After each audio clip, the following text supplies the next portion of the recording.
Hi, ഞാനിന്ന് ചെയ്യാൻ പോകുന്നത് ഒരു മോരുകറിയാണ്. മോരുകറി എന്ന് പറയുമ്പം പലതരത്തിലുള്ള മോരുകറികളുണ്ടാകും.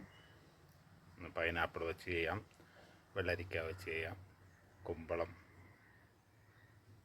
വെച്ച് ചെയ്യാം, കുമ്പളങ്ങ വെച്ച് ചെയ്യാം, അങ്ങനെ പലതരത്തിലും ചെയ്യാം.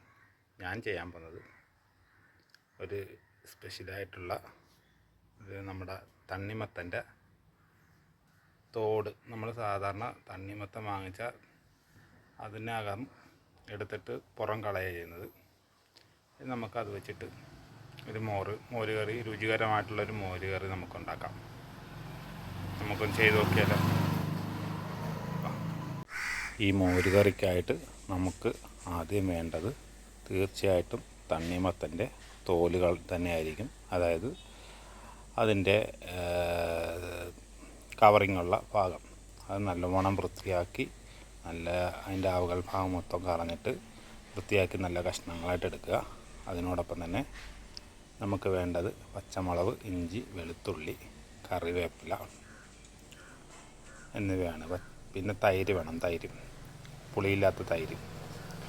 ഇത്രയും സാധനങ്ങളാണ് വേണ്ടത്. നമ്മൾ ഇത് കഷ്ണങ്ങളെല്ലാം നേരെ ഒരു പ്രഷർ കുക്കറിൽ എടുത്ത് വെച്ചിട്ട് കുറച്ച് ഉപ്പിട്ട് അതിൻ്റെ കൂട്ടത്തിൽ കുറച്ച് മഞ്ഞൾപ്പൊടിയും കൂടെ ചേർത്ത് വേകാനുള്ള വെള്ളവും കൂടെ വെച്ച് നമുക്ക് നന്നായിട്ട് മൂടി വെച്ച് വേവിച്ചെടുക്കാം. അതായത് ഒരു 5-6 വിസിലാകുന്നവരെ വേവിച്ചെടുക്കുക.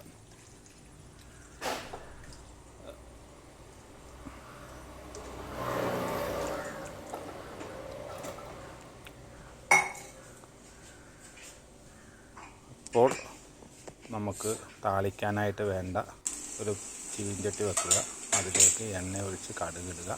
അതോടൊപ്പം തന്നെ ഈ ഇഞ്ചി, പച്ചമുളക്, വെളുത്തുള്ളി, സവാള അല്ലെങ്കിൽ ചെറിയ ഉള്ളി ഇട്ട് നല്ലവണ്ണം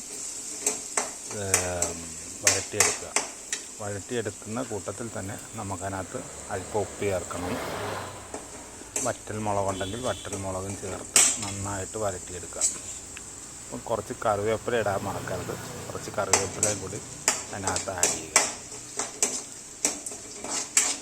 ഈ സമയം നമ്മുടെ ചങ്ക് ഫ്രണ്ട്സ് ഈ വീഡിയോ ഒന്ന് ഷെയർ ചെയ്ത് എല്ലാവരും ഒന്ന് സബ്സ്ക്രൈബ് ചെയ്യുക. ലൈക്ക് ബട്ടണും കൂടെ അമർത്തി എന്നെ ഒന്ന് സപ്പോർട്ട് ചെയ്യുക. വളരെ എളുപ്പത്തിലുണ്ടാക്കാൻ പറ്റിയൊരു മോരുകറിയാണ്. സ്കൂൾ കുട്ടികൾക്കും വീട്ടമ്മമാർക്കൊക്കെ വളരെ രുചിയോടുകൂടി എത്ര ദിവസം വേണമെങ്കിലും ഇരിക്കും. സാധാരണ മോരുകറിയേക്കാളും കുറച്ചുകൂടെ രുചിയുള്ള ഒരു മോരുകറിയാണ്. ഇനി നമ്മൾ തണ്ണിമത്തൻ വാങ്ങിച്ചാൽ എൻ്റെ തൊണ്ട എവിടെയും കളയാതെ വെക്കുക. അത് കഴിഞ്ഞ് നമ്മൾ ഇതിനകത്തേക്ക് നേരെ തൈര് ഒഴിക്കുക. തൈര് ഒഴിച്ച് കഴിഞ്ഞാൽ തീ നമ്മൾ ഓഫ് ചെയ്യണം, ഇല്ലെങ്കിൽ തൈര് പിരിഞ്ഞു പോകും. എന്നിട്ട് നമ്മൾ മാറ്റി വെച്ചിരുന്ന, അതായത് വെന്ത് കുക്കറിലിരുന്ന ആ തണ്ണിമത്തൻ്റെ കഷ്ണങ്ങളും ബാക്കിയെല്ലാം കൂടെ നേരെ പാനിനകത്ത് ഇടുക. ഇട്ട് കഴിഞ്ഞാൽ ഒന്ന് തിളയ്ക്കാൻ നിൽക്കരുത്, കാരണം ഓൾറെഡി തിളച്ചതാണ്, വെന്തതാണത്. ഇത് നമ്മൾ ഒന്ന്